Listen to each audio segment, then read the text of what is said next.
in about, I'm guessing 20 minutes, we should have a sunrise.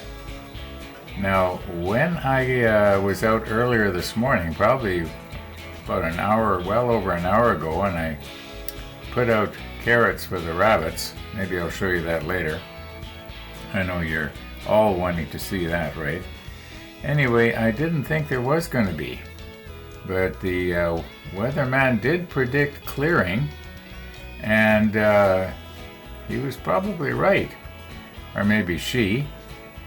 The weather person. Yeah, the weather person. Gotta be politically correct these days. Anyway, yeah, like here in Winnipeg, we don't have a mailman anymore. It's called the postie. Yeah, and of course, there's no such thing as a milkman anymore. Anyway, or maybe in some places they still deliver milk. I can still remember here in Winnipeg. In fact, if I think about it, I can hear the horse-drawn milk wagon in my mind. I can hear the sound of the hoofs early in the morning on the street. Now this goes back, what? Going on 70 years ago. Yeah, they quit pulling the wagons with horses, years ago, and started using trucks. And I haven't seen any of those trucks lately. Anyway, enough rambling here, Ron. Let's roll back to show how we got to where we are right now.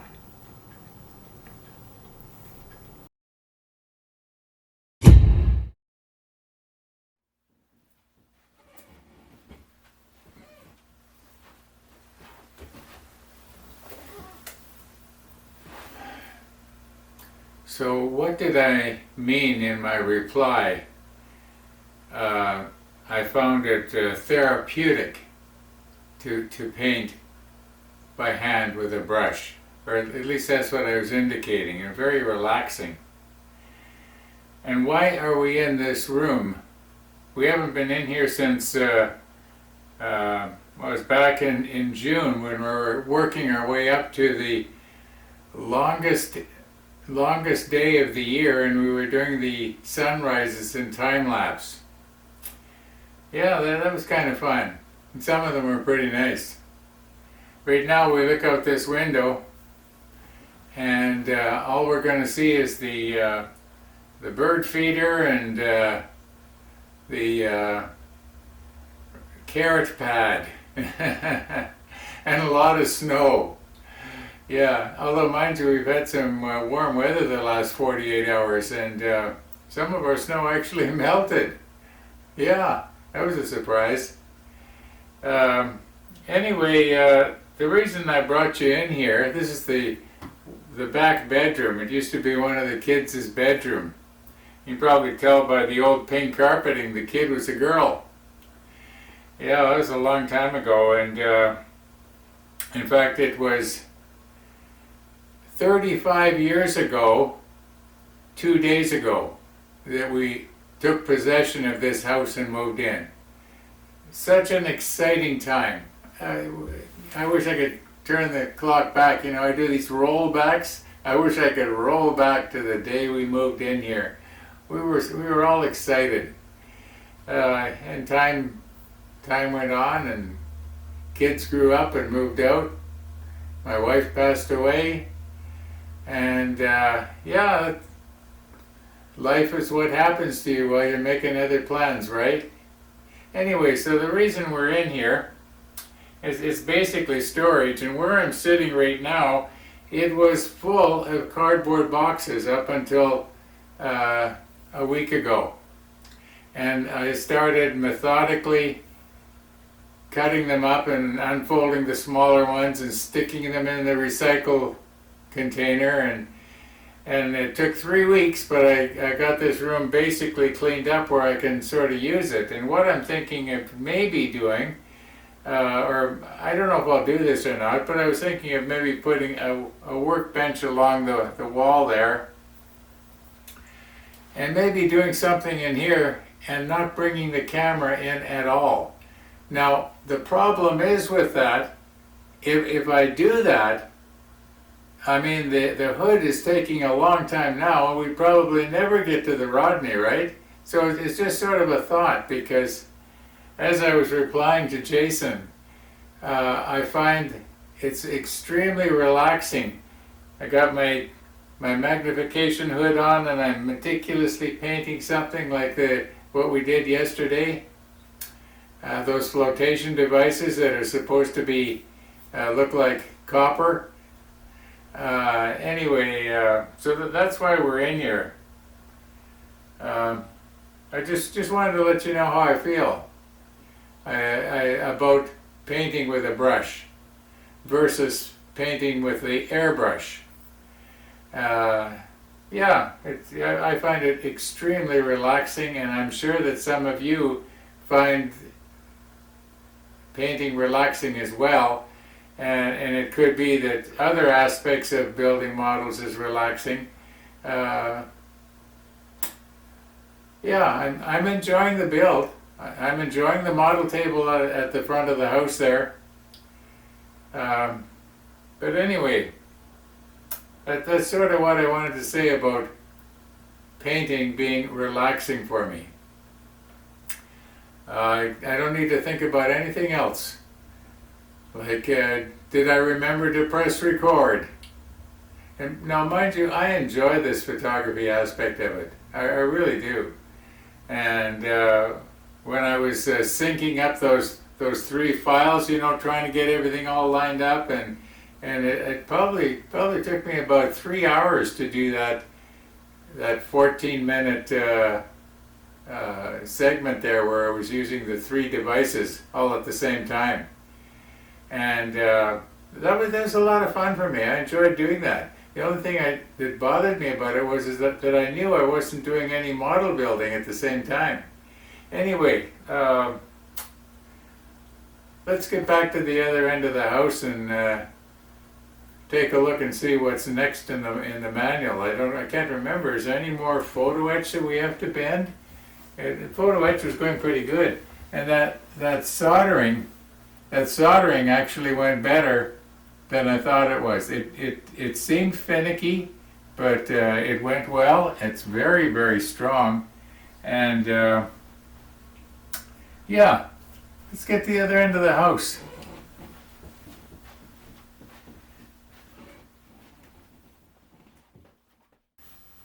Okay, sorry about the, you might say, strange perspective, but I still got the fisheye lens on. And I guess I did that so that we can see the clock and we can look down into our manual at the same time. Anyway,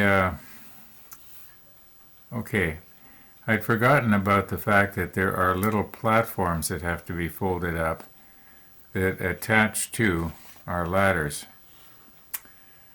Yeah, the ladders of course have to be bent, but that's not a big deal. They should bend quite easily. We already did one. What do we do with it? We lose it already? Anyway, we'll find it. We've got the smaller ones. Okay, so but you know, I just noticed when I came back to the model table, this is still here from 6 hours ago. I'm pretty sure that this is dry now.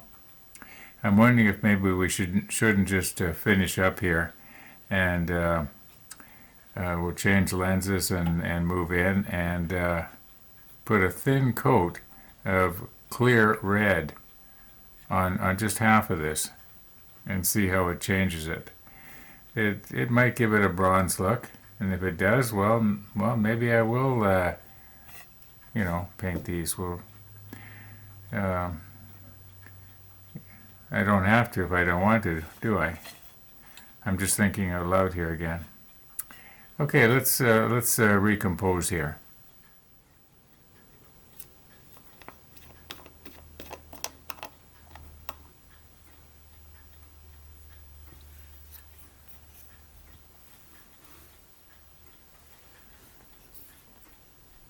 Now we don't want to put this on very thick. Just want to Hmm.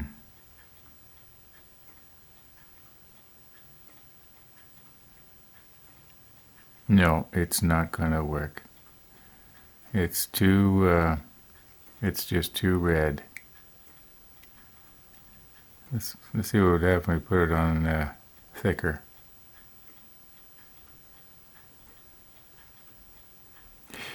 I can see over here where we did an experiment with the same paint for some reason.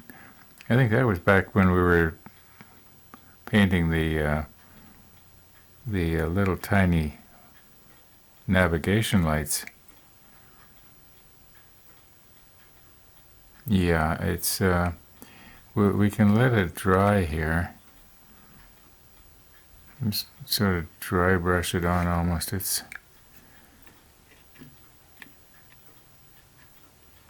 Yeah, I'm afraid it's too red. I think we're better off, leaving it the way it is. Yeah, it just wouldn't look right. Okay, well, we tried, and thanks for the suggestion. Okay, very, very gently now. Maybe I shouldn't be picking this up by the railing.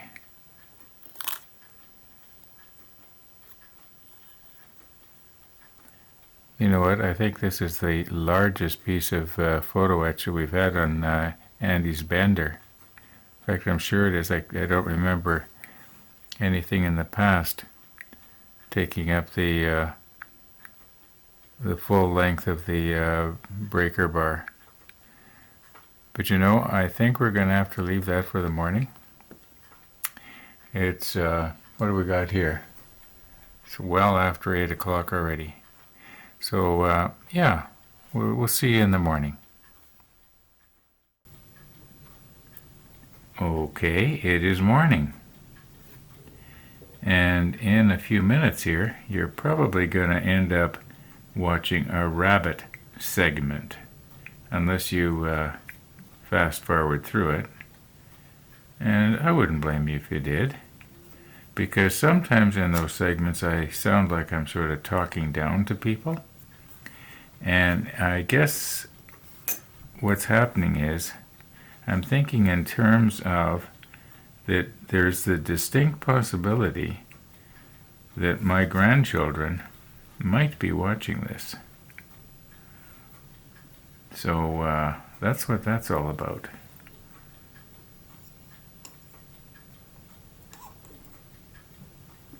I think I pushed this in just a little bit too far, because I noticed that when I try to bring this up to 90 degrees, mind you, I didn't want to go 90 degrees anyway, so maybe it's a blessing in disguise here.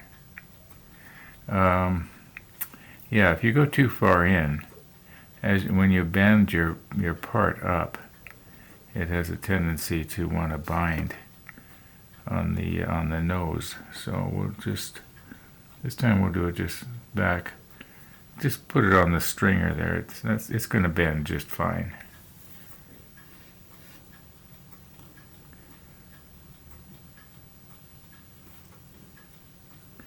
Okay.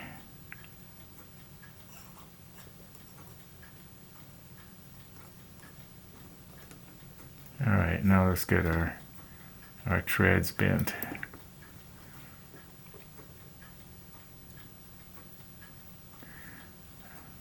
I think I'll bend the treads on the green cloth here. It seems to work a lot better. And once again, if I keep this where that little black dot is, right in the center of the frame there, everybody should be able to see it.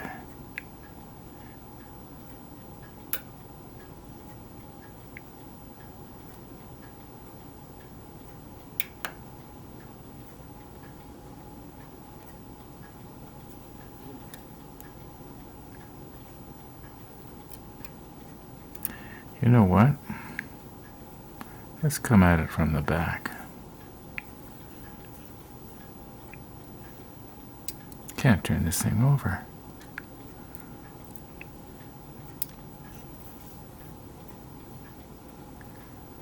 There we go. This might be better. See what happens here. Now, be careful not to press down too hard, or I'll flatten out our railing. Maybe, okay, we'll do it this way.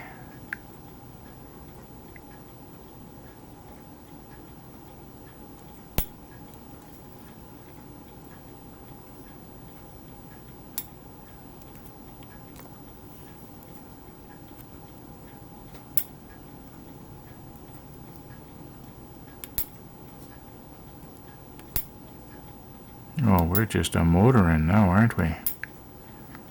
This is usually when I have a disaster, when I start going too quick and thinking everything is going good.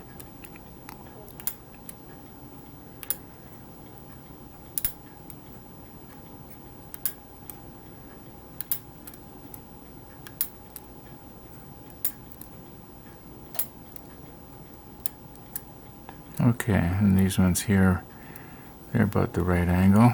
Let's have a look here and see what this looks like. Now we can always squeeze this thing together afterwards. It could be that this is going to be going down the side of the ship, I believe. That's why we're going to have to put a platform at the top of the stair and at the bottom of the ladder. Yeah, I think we got that pretty good. Okay, let's do the other one. But I'm going to do it off camera. It'll be exactly the same.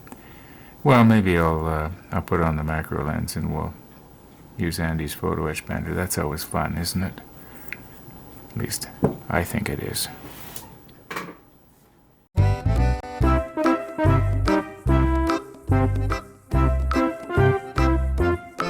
I was up real early again this morning. And among other things, I was sitting at the computer and checking my email. And as I've mentioned before, my surveillance monitor is directly above my computer monitor. Any movement at all catches my eye. And even a leaf falling off a tree, you'll see it. Now, you may not look because you'll know what it is. But if something moves and it's of interest, like the rabbit, well, you're going to look. And sure enough, our rabbit was coming and looking for carrots. Now, I knew that the carrot pad, and I guess that's what we're going to call it from now on, there was no carrots on it. There was a few carrots that sprinkled around, and we'd had a fresh snow, and I was feeling kind of bad for the rabbit, and so I put out fresh carrots. Now, I know I talk a lot about this. I'm not trying to make myself look like some sort of goody-goody two-shoes. I'm just talking about what I do.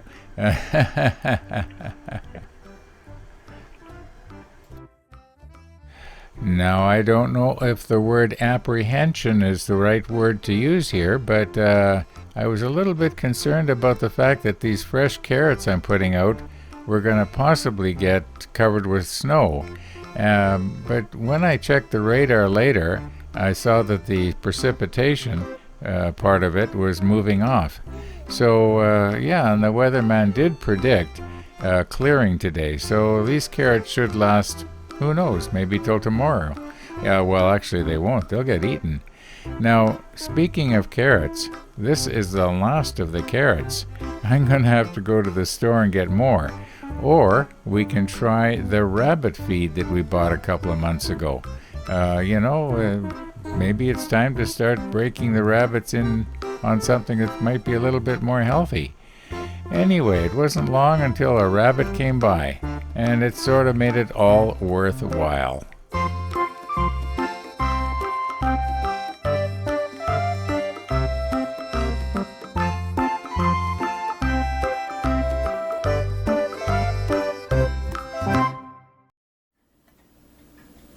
Okay, I've got to keep one eye on our surveillance monitor here because it's grocery day and my neighbor just went in to get the groceries that he's ordered online. The ones that I should have had the carrots ordered at and then forgot. Well, I did remember it, but it was after the cutoff time, so.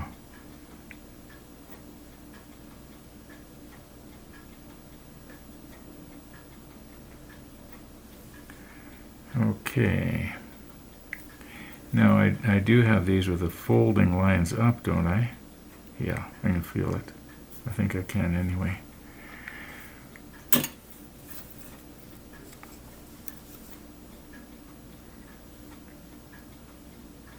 Oops. I guess I shouldn't look at the camera monitor and do something like that at the same time, should I?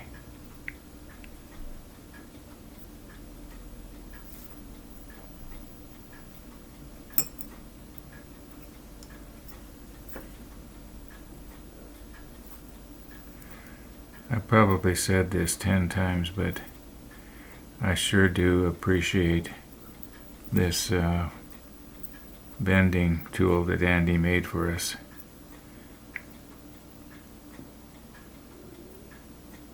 And I know I always say this, it's one of a kind. There's no other photo etch bender exactly like it in the world.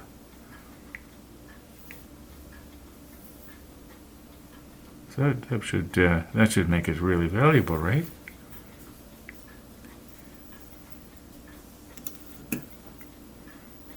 Mind you, a lot of stuff that I've made, there's only one of a kind, like all the clocks I've made, and I guess I must have made about 100 in my life. I was making them pretty thick and fast there for a while. And no two were alike.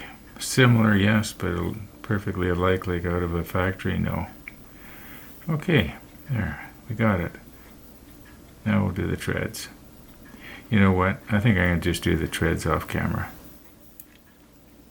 You know, I just had a thought here. We call this thing on a ship a ladder, not stairs. So if this is a ladder, would these steps that I just bent be called rungs?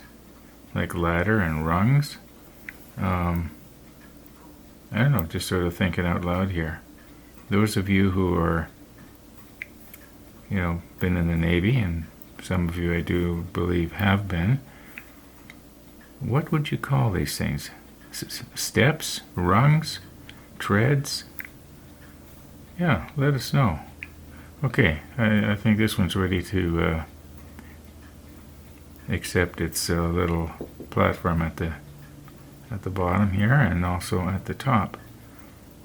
See, we have time to do that. Okay, these platforms, the D32s, they are supposed to go on the bottom of the ladder. Let's move this out of the way here. And you're going to notice that there's one side is kind of textured and the other side is smooth.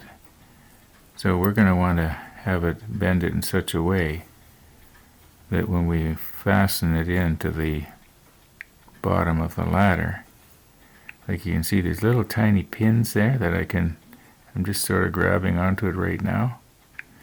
That has to go into little holes that are in the side of what I call stringers, or rails maybe. I don't know, once again, on a ship, maybe you call it something else. A rose by any other name is still a rose, right? I'm wondering if, being as that these are going to bend so easy at the folding lines. See, Tony, I'm getting this right. I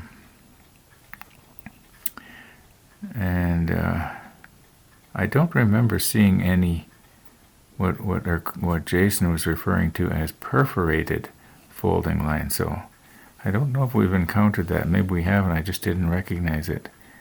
So could I maybe? What would be the safest way? I guess the safest way is stick it underneath the breaker bar here. You know what? We should have the macro lens on, shouldn't we?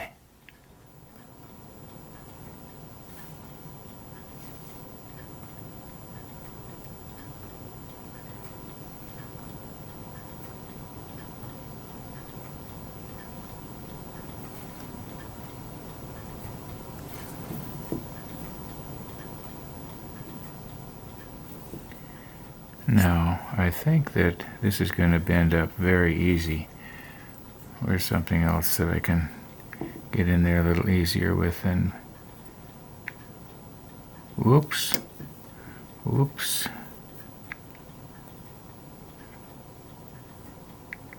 I have a bad habit of not clamping this thing down tight enough. I think I went too far in. These would actually break off really easy. Okay, there. I clamped it down a little harder this time.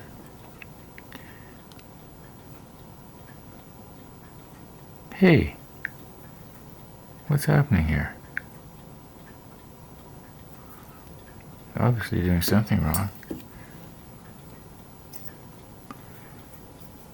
Here, let's just come in from underneath it a little bit more.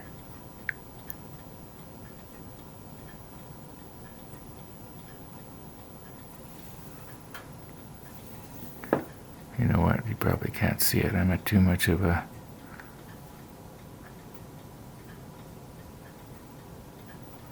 I don't know, is that better or worse?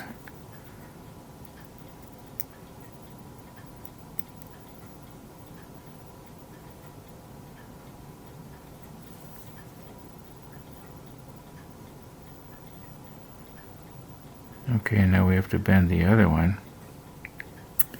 How are we going to grab hold of that now?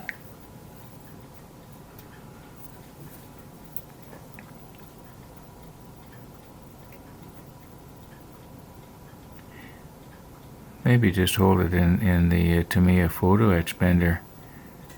I don't know if I can show you that on camera. I like to try and do everything on camera. I don't know why. It's part of the fun, right? Okay, I do believe... I better be careful here.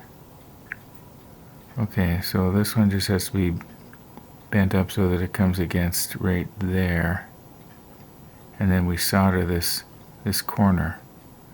I think that should actually solder pretty good, providing I don't bend it all out of whack while I'm monkeying around here.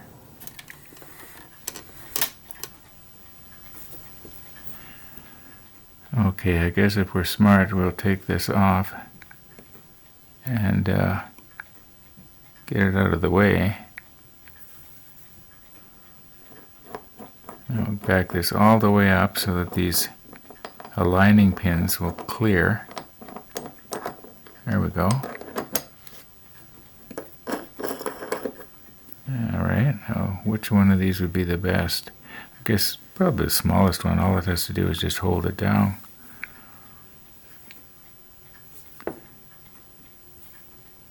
Now we're going to want to be bending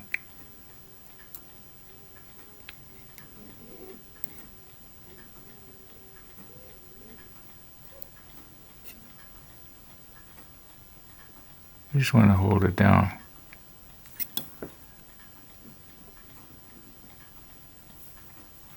Oh. Should I put the macro lens back on again?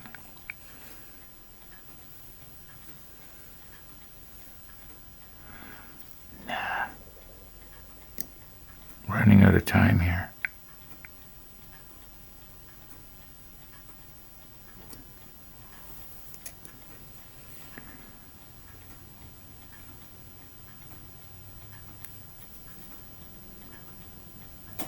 Whoops.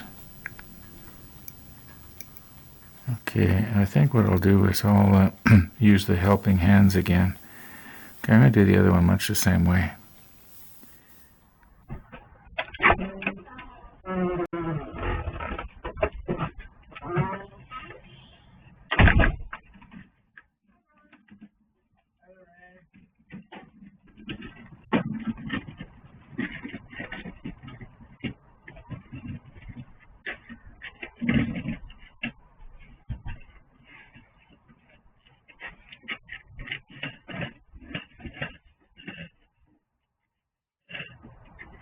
Oh my, this is heavy. I should have left it on the cart.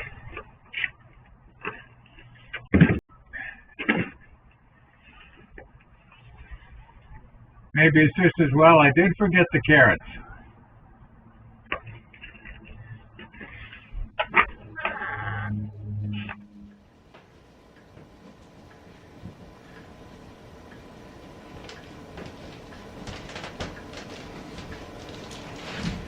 Okay, here's what's happening. When I buy groceries, I generally buy in bulk. For instance, what do we got here? Just in case you're wondering, there's celery, cucumbers, radishes, cauliflower, potatoes, cabbage, and I pay the convenience fee for my neighbor for getting them for me. It's only $3. I mean, it's, you know, that's not bad.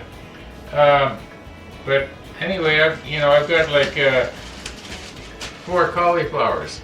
Well, what I do is I cut them up. I break them up and I bag them in little bags, and then I freeze them. And just about everything will freeze okay, except the potatoes. I'll just put them in the bottom of the fridge. But you know what? Once again, you're getting way more information than you need. So I guess what I'm trying to say is that I'm going to be busy for a while. So I'm going to cut today's episode off. So thanks for watching, everybody. And all being well, we'll be seeing you tomorrow.